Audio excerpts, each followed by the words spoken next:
This the link up. This the link up. This the link up. Welcome to the link up. This the link up. This the link up. This the link up. Welcome to the link up. Oh. Yes, welcome back, ladies and gentlemen, to another edition of the Link Up Podcast with your host, Mistuh King, Woods, and we got Rashid in the building today. The Takens are back, bitches! Basically, that's what's going on today. I mean, okay, let me just get right to it. Today is going to be a different type of episode. Not a really... I don't even know if to call it an episode. This is just the Takens. It's a little 0.5. It's the Takens. Yeah, this is episode 99.5, and the reason for that is because we want to do something special for episode 100, and we want to have the whole squad here for episode 100, you know, since it's like episode 100, you know. This is like a significant moment in the Link Up podcast history. Like, who thought we would have made it to episode 100, and we didn't know we'd keep doing this for this long. We still here. But yeah. And we also didn't want to go a week without the episode. Yeah. There's multiple reasons, basically. Yeah. So instead of just taking a break to make sure we could do it on the day when everybody here, we giving y'all a little 99.5 to hold y'all over to the next one. When we do that, we're now going to be episode 100. Yes. And on the note of episode 100, for that episode, we want to do something a little different, like I said. So we're going to be live streaming that episode. So this is like the heads up to let y'all know to make sure to look up for that one, as well as probably should have established the exact date and thing and time that we're going to be. But we'll drop it on the socials. Yeah. Keep an eye on the socials, essentially. Yeah, make sure to pay attention to the Instagram and the Facebook and stuff to be updated on exactly time and date that we're going to be doing, so you could make sure to catch the live stream. And the whole point of that is basically so that y'all could interact with us, send us questions and comments while we're recording something we don't normally do. But like we said, we want to do something a little different for episode 100, so we're going to have some questions that are going to be posted on the social medias from the IG and Facebook pretty soon. Yeah. So yes, be on the lookout for those, so you could give us your comments and let us know what type of topics you'll want us to talk about and all of that good stuff. So with that said, let's get right into the first topic of the episode, which will be this is something that I kind of wanted to talk about on an earlier episode, but because it was inspired by Simon's Day and whatnot. But yeah, we never got around to it, so we're going to talk about it today. On that day, basically, there was a picture going around that a lot of people shared regarding like a little translation of a few typical Maarten phrases and showing like the actual, I guess, proper English type of translation that it would be. Things like me know translated into I don't know and all of these things. And it just had me thinking about, like, I don't know if y'all know, but there's a book with the same idea more or less. Like, there's a Maarten dictionary, I guess you can call it, that was done by a Maarten author that is that same thing but expanded to like a couple pages worth of stuff. And yeah, and it has different things involving the grammatical rules, like for example how we would say I does go or something like that, but it's typically not correct, but they would have like what I would mean and just the general way you would say it.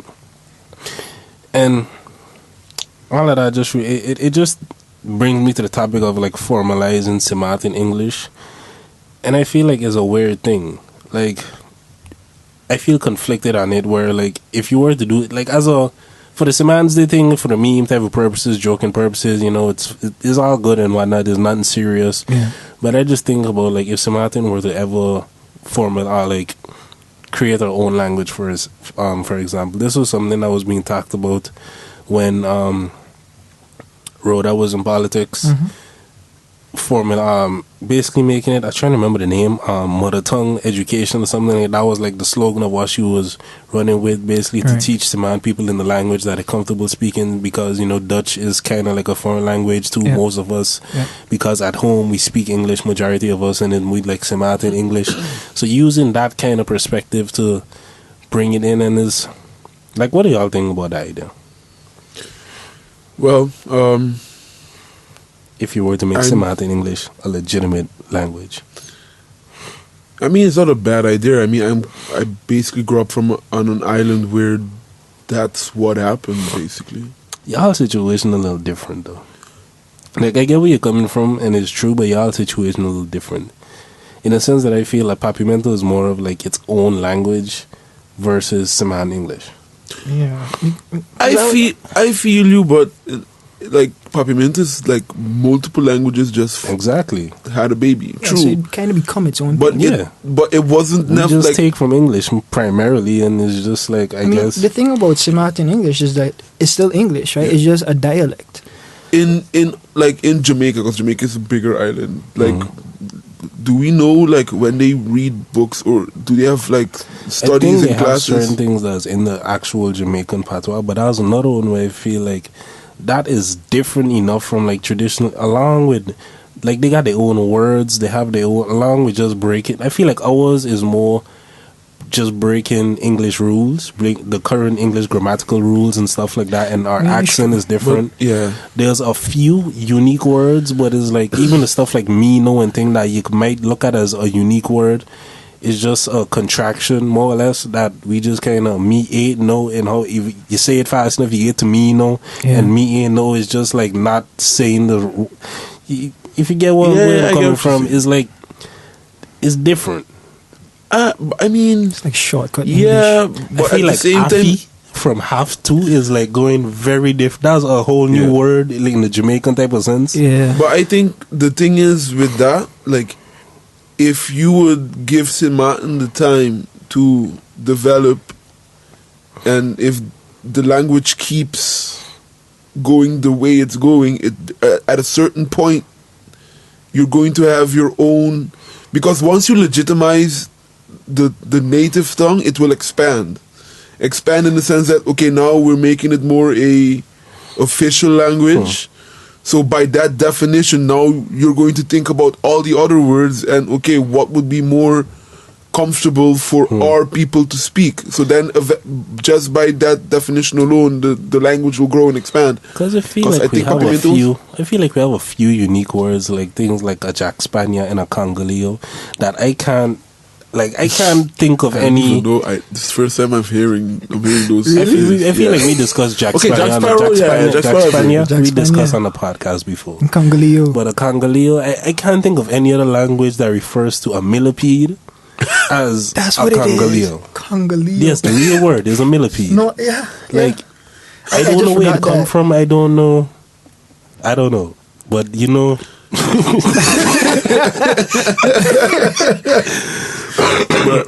But yeah, my thing with it is I feel in a way that formalizing the language is basically because of the current form that it's in now.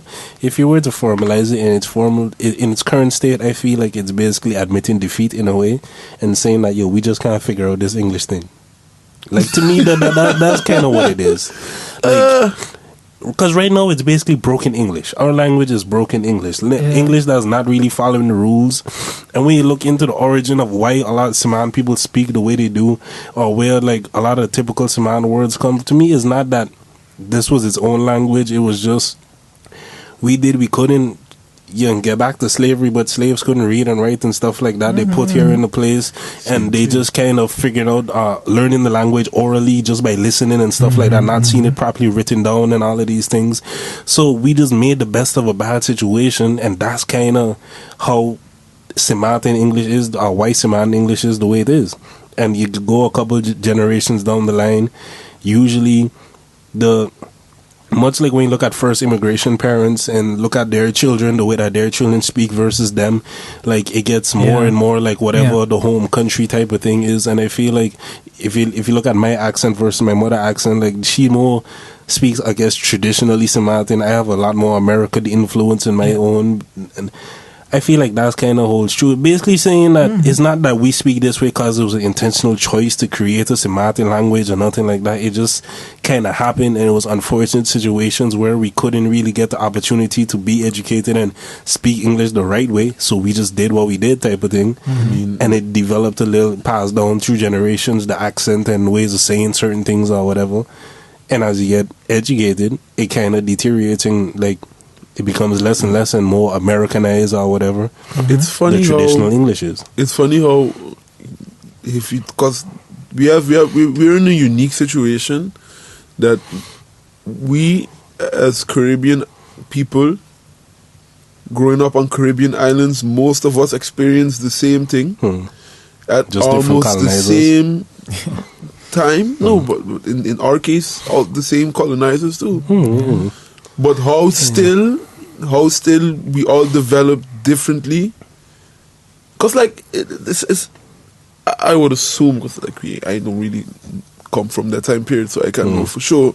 But so we have Dutch colonizers coming to the island and basically running shop.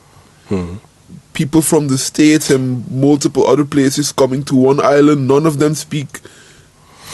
Was it also Spanish language for a while? But you're talking about the Aruba now. Yeah.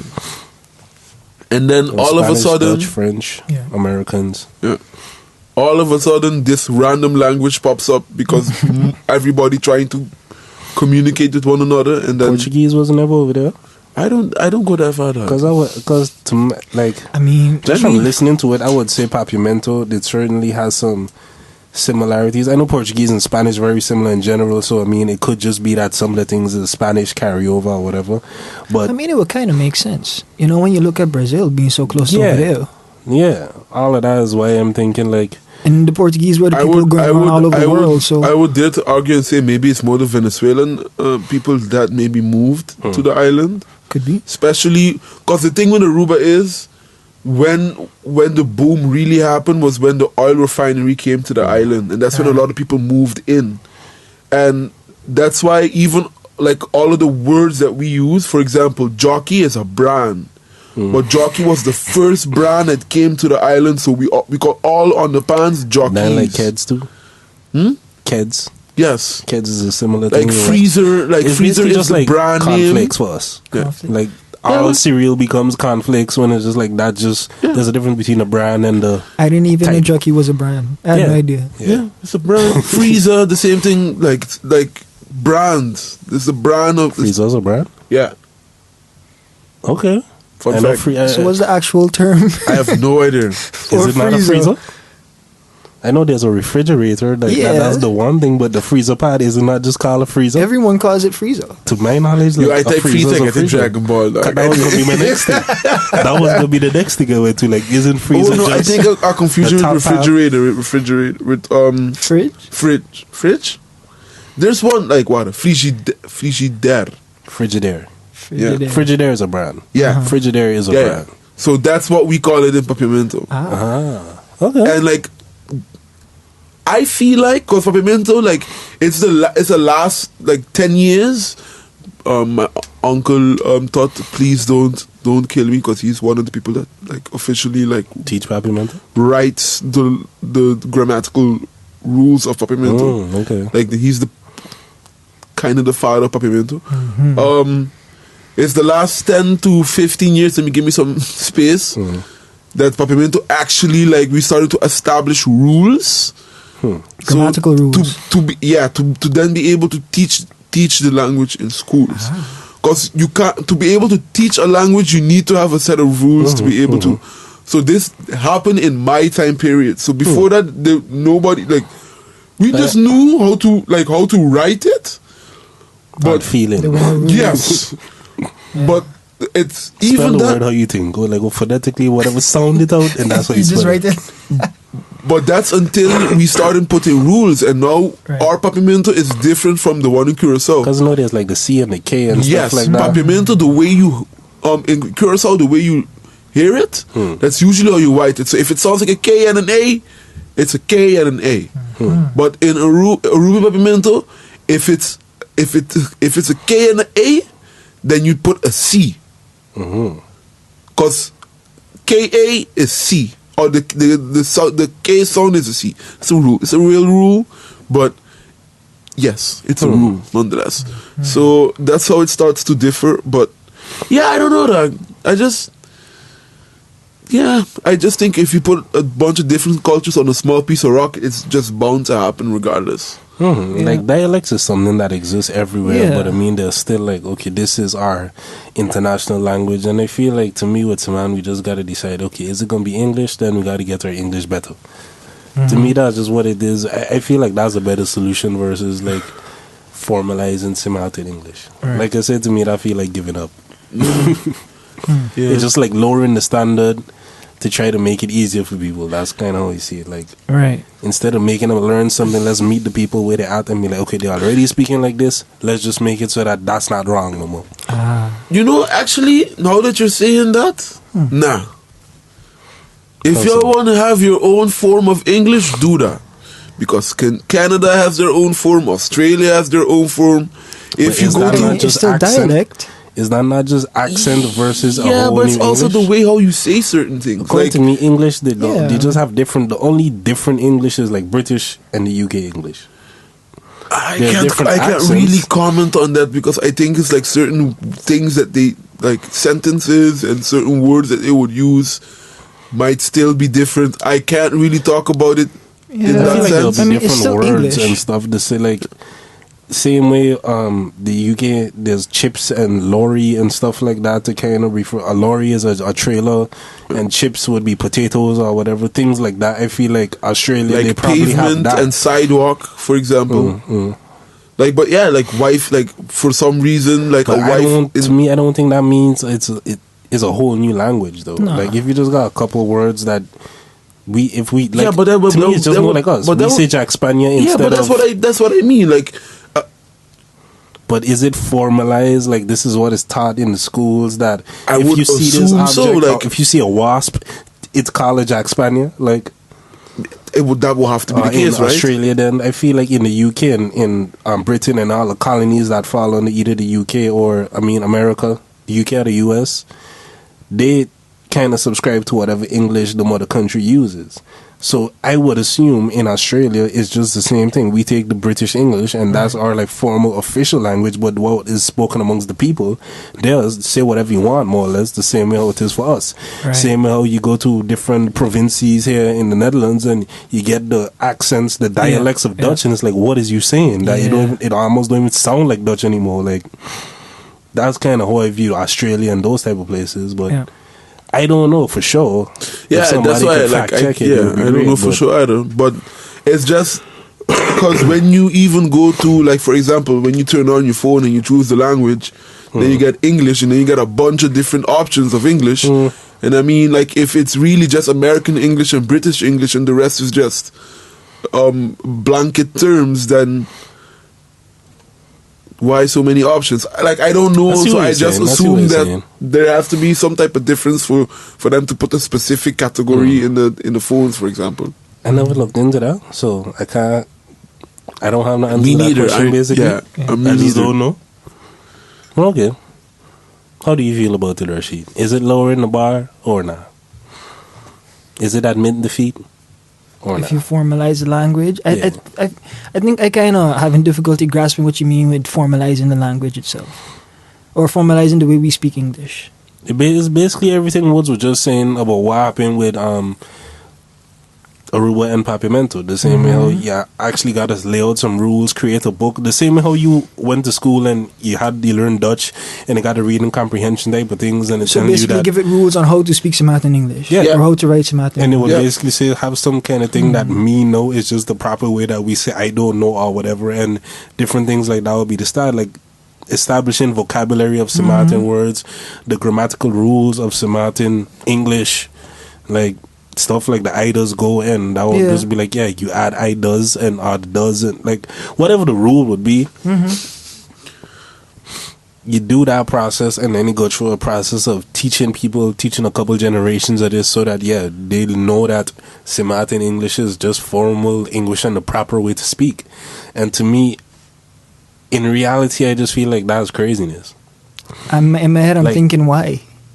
I mean, right now we don't write the way we speak, all right? And we still write with proper grammar. Leads to confusion in a way. Yeah. Like for some people, because it's like you hearing this all the time, but then when it comes now to spelling and writing it on a test, because you hearing it, or you might want to spell it or say things the way you're accustomed to hearing it, but then it's like you got to do that extra filter because, oh no, that's incorrect, what I'm hearing is wrong, so let me translate it to proper formal English or whatever, and then write that down because that's accepted on the test. That's what we grading things on in school. But it would just be like, if you say whatever that's in English and things like that, it just wouldn't be wrong. It wouldn't be a spelling mistake or a grammatical error being taken off of whatever you say and stuff like that. Right. That would be formalizing it, making it at some point our laws potentially would be written in Samoan English. Right. That is what it means, more or less.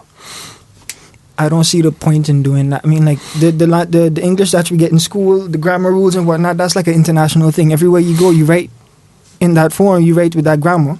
It's correct everywhere when in terms of English. And that's the thing. The thing is about really creating what is Samoan identity. Do we want the Samoan identity to be the language put on us by colonizers being either English or Dutch, both of them same thing, or we could take it in our own hands and create this, because the conversation been about independence and whether we should or shouldn't be independent, and all of these things is crucial. There's been debate around the flag, because the anthem, because it's not like officially recognized as it's not an official anthem or something. It's like a Samoan song, but there's a different process that needs to be taken to legitimize and make like an official anthem and all of these type of things. Like there's a lot of things that would be needed to really create like a Samoan identity and all of that type of thing, and the language is a crucial part of that. Like an Indian speaks like that kind of thing, and for Samoan is like, we just speak English, but why? Like it don't make no sense. It's not our shit, basically. So that would be kind of the logic as to why you would do something like that. And when you look at how every other country operates, is a natural thing that the language they hearing is what they're seeing on their test, and these things provide like a kind of, I guess, unsaid advantage in some way for a native speaker of this country, because everything is designed in the language that you already speak. It's made for you, basically. And that's the kind of it's just taking away those barriers is the logic behind it. So I do see some value in that. I just don't know if Samoan English is the answer. To me, I more agree with if this is even harder step in some ways if Samoan were to adopt Papiamento. Because I feel like they already went through the process. Like, y'all have a language and we still have a connection because I know it's supposedly don't exist no more, the Netherlands, Antilles or whatever, since 1010 and all of that. But we still have that connection. We still kind of previous colonies, like that's still our kind of our connection in a way. So I see it as like, if we adopt Papiamento or something, to me that is more of a language than Samoan English is itself, to create identity. That would be I see you breaking it down like this makes sense why you was conflicted. To get Samoan people to speak Papiamento, that is a whole nother challenge that I don't like. I doubt I can ever learn to speak Papiamento myself, but the whole population to transition from Samoan English to that, and then to instill that for a couple generations to really make it like stick. Although, honestly, Papiamento is probably the easiest language I've ever had to learn in my life. In an environment with a million people speaking the same language, yeah, for sure. But I mean, in the sense of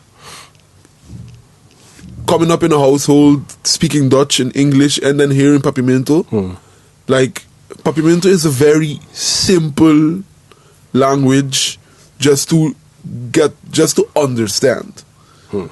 But then when you learn it, because now it's like, because the Ruby Papiamento got complex, because now there's rules, then it's hard. Like written wise, okay, yeah, it's going to be a challenge, but like, I mean, that's about as far as you get me to go. I don't know, but I think much more than that. Yeah, it's a good night. Yeah, I mean, it's a good gateway to learn Spanish as well. Cause to me, that's another thing that I often see. Like when you look at students that come from Aruba, Borneo, Curacao, and look at how quickly they adapt to Dutch and stuff when they come here, or the level of their Dutch as soon as they come here. Because I remember that, like, when I had first come up here, I was in Havanti, the organization for Antillean students for Havea. And it's like, you would just see how comfortable people is with speaking the Dutch and just like common everyday thing. Because of the fact that Papimento incorporates some Dutch words, it's a lot closer to Dutch. And even the accent and stuff like that, in my opinion, than the way like Samoan people who used to speak in English, this transition to speaking Dutch.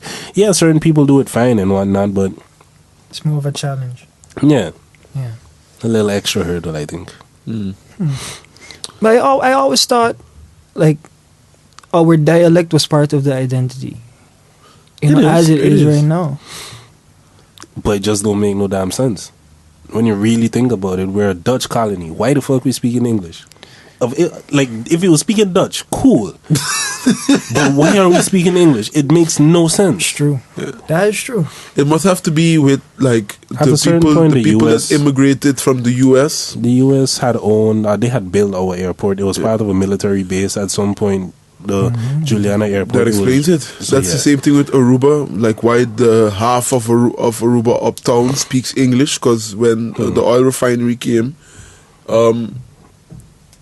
that was when St. Nicholas was then the hub of the island, because that was where most people with money was, because most people with money was working in the oil refinery. And you had a bunch of people from the U.S. and St. Maarten and other islands coming on the island. And the global language in that time period was English, because it was an English owned oil company, and the rest. Wasn't Shell? I could have sworn Shell. Maybe it was Shell, but I think the technicians and stuff, they were mostly Americans. There was a lot of people that flew in from the States. Or maybe that's the one in Curacao. Curacao had a Curacao has one too. It's Shell, I think. How much do y'all think entertainment has influenced that as well? A lot. Because when you think on radio or TV or... I mean, look at what happened in here in this country, where it's like they got their own language, but still the younger generation, like the teenagers in this country, the amount of English and how much they incorporate English into the Dutch and stuff like that. I've heard complaints and stuff from teachers about the amount of geleende woorden. Like, it's in a sense, because there's certain ones where there is a Dutch word for it, but still, like, the English word has become so prominent and used that it just replaces the Dutch word, and they just start using the English word. Like, for printer and stuff like that, there's afdrukken and whatnot, but people just say printer. Because it's like, it just is what it is. Like, especially things with the internet, all the words that come with technology, and like a lot of those is things that was literally created in the States, created in English-speaking countries. So a lot of places don't have no word for it because it's a new word dealing with technology and the internet. Googling. Yeah. So they just take it over and they Dutchify it, I guess. Dutchify it. But yeah, it's an interesting thing. It's an interesting thing in general. I hear contemplating if you should hit another quick topic because we are 27 minutes in. I mean, why not? We the take-ins, we ain't got no rules. It's supposed to be 9.5, so not a full episode though. Okay, so and this is something I guess we could touch on quickly, not getting too deep into it, but this TI situation. Give me a brief update. The sad part is there ain't much to update, in the sense that basically, okay, so for those who don't know, T.I. said some shit on some podcasts about checking his daughter Hymen, going with her to the gynecologist visits and stuff like that to make sure the hymen is intact, to check for virginity. And since then, the update has been that T.I. went on the Red Table Talk to try to clean up some of these statements and all the backlash that he's been getting. He and his wife Tiny went on a podcast. I assume his wife, and they didn't have a divorce, right? I know they had issues, but they're still wife, right? I think so. Okay, then cool. Well, yeah, he and his woman Tiny, baby mother of some of his kids and stuff like that, but it was weird because she went there and she hardly said any words. It was just T.I. speaking for the majority of the time, which is not surprising if you look at T.I. and his wife interact in weird ways. Like the kind of T.I. had power play, let's call it that. Yeah. T.I. has weird rules and stuff for how he sees to run his household, involving, as was exhibited by the whole Hymen check and all of these things. Like the controlling nature, like T.I. calls it, protective and all of that. But the only thing that came out of the revelation is that it's good for the look, I guess, to try to rehabilitate his image with women and all of that type of thing. How would it? Because most of the backlash, of course, came from women, but I don't even know if it did that, because in the interview it seemed like he just kind of maintained some of his original position, but he just was like, okay, you know what, for the sake of cameras thing, I'm gonna look like I'm listening and taking in the opinions of women and what is being told to me. But I ain't really changed my opinion that much. According to him, he was joking and it was exaggerated, and he clarified certain statements where it was like it was when she was 16 and 17 and he didn't actually like go in there or whatever. He would just, it was already a scheduled trip to the gynecology. It wasn't like a specific trip that was made to go just to check the hymen or whatever. Apparently it was just a trip. The mother was there and he didn't like go in or nothing. So he did clean up a little bit of it, so it's not as bad as it was originally thought. But it look good. He gave more clear details on how everything went down. Yeah. Although I don't know if I believe it. Yeah. Like, I really don't. I wouldn't be surprised if that actually happened. TA is great at playing fake woke. Or like pseudo-intellectual in a way. Like, he uses the words the expeditiously all, but you don't, like, in that interview he said something where he don't know what the word patriarchy means. Like, Tia, you ain't serious. You talk about expeditiously and how your vocabulary is so vast and all of these type of things, and you don't know the word patriarchy, and how some of what you could be exhibiting could be symptoms of that, controllingness and all of that. Yeah. But what do y'all think about the situation in general initially, from like what y'all know about the clips that was going around and all that? That's nasty. Just felt bad. Felt bad for the daughter. That was the only thing that I found was a missed opportunity. Like, I felt he should have gone there with him and his daughter. Or like at least have Willow there to express what potentially his daughter could have been thinking and stuff. Cause it was only Jada and her mother. Willow wasn't there for that one.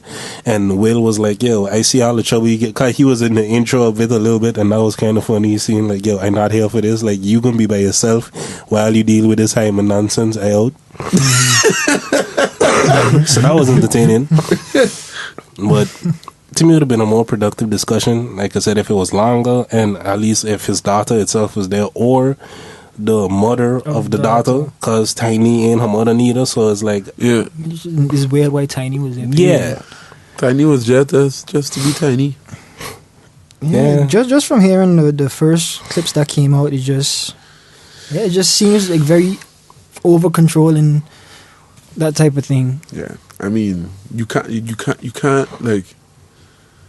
You can't come back from that looking good. You can't. After saying that, and I'm just thinking, public, like, why would you even say that, knowing the times we in? Why would you say that on a podcast? Because he thinks, I think T.I. legit thinks he's in control of mostly everything that happens around him. So he felt comfortable enough. You only say that when you really feel comfortable enough just to say that without thinking about, like, or you usually don't have to deal with repercussions. Yes. Or according to him, his jokes, and was just, exaggerating, basically trying to show, like, yes, I'm protective, I'm involved. Yeah. Like, I'm also curious to see how... you really are involved, my friend. Yes. He even put his finger in there himself. But I'm curious how the reaction would be had it been the mother that went and did that with the daughter. I still think it would have been a big discussion, but not people would be like, yeah, it's overprotective, but I don't know if they would blow it up to the extent that it is now. I wonder if any mother ever would, though. Because seeing like the majority of the backlash is coming from women and stuff like that, I would like women to think... of what age? I feel like that plays a role too. Because if you're like a millennial or a younger woman, it makes sense why you would react like that.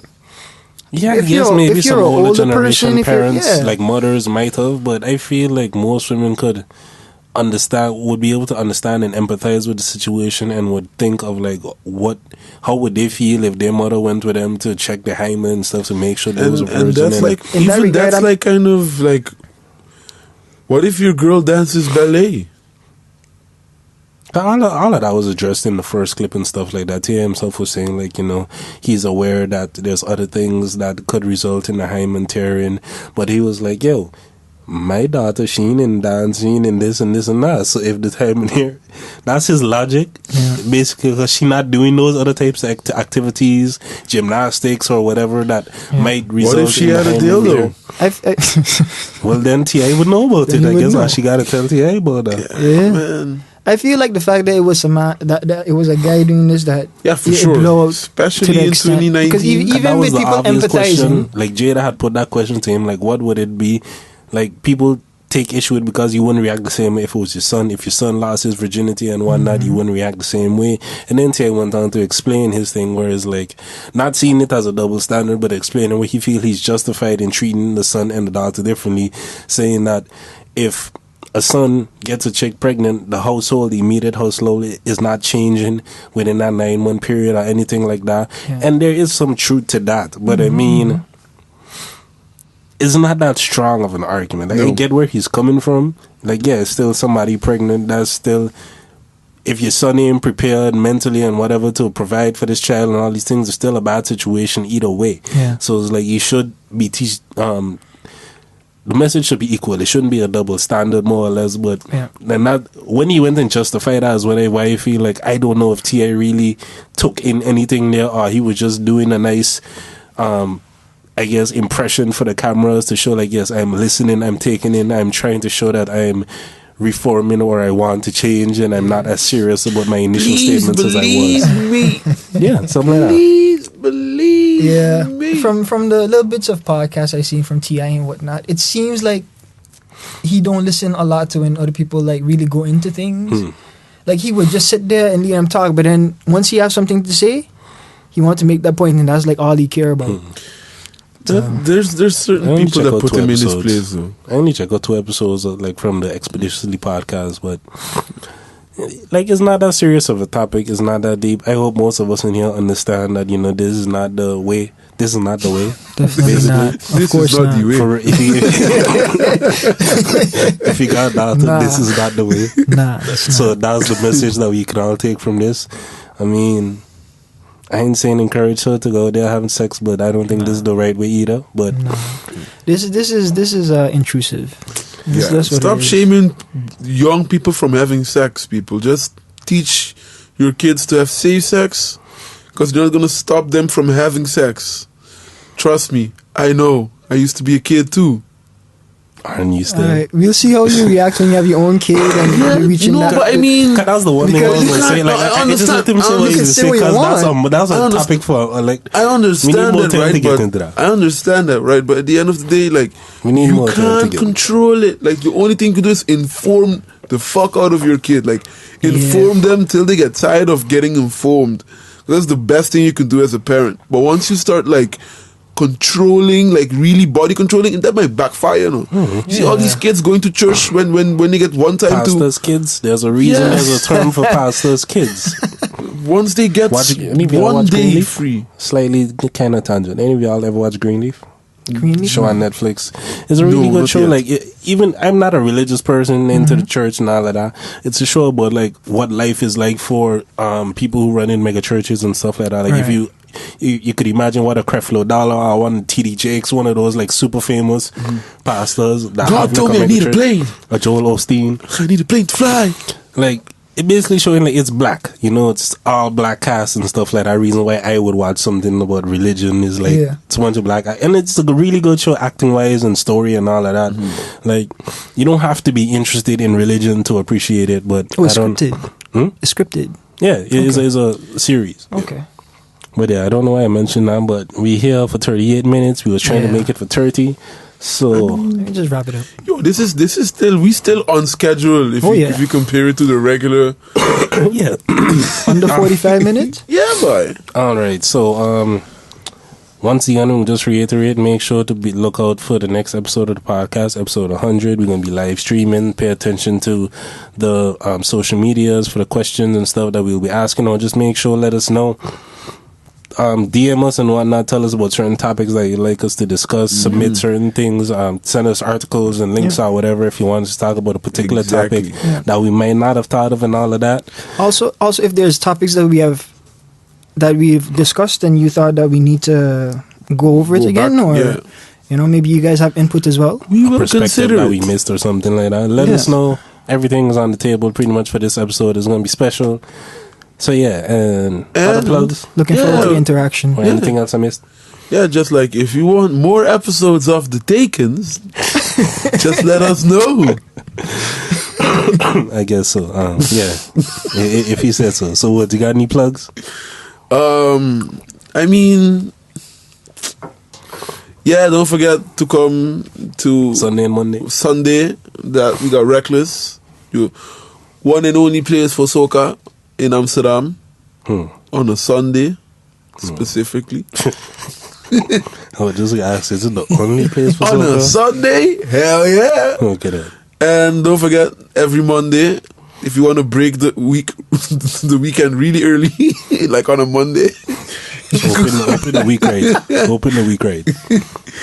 Just come through. Mondays have to be a terrible thing. You can look forward to Mondays now because there's the curious party at John Doe. Exactly. And then regret being drunk on a Tuesday when you're at work. Yeah. But that's not going to happen. Y'all going to enjoy yourselves. Exactly. Shout out to DJs Bean and Woods and everybody else. Yeah, Vlon and the rest of them. Mm-hmm. Everybody else a part of it. Alrighty then. So with all of that being said, peoples, we'll see y'all the next time we link up.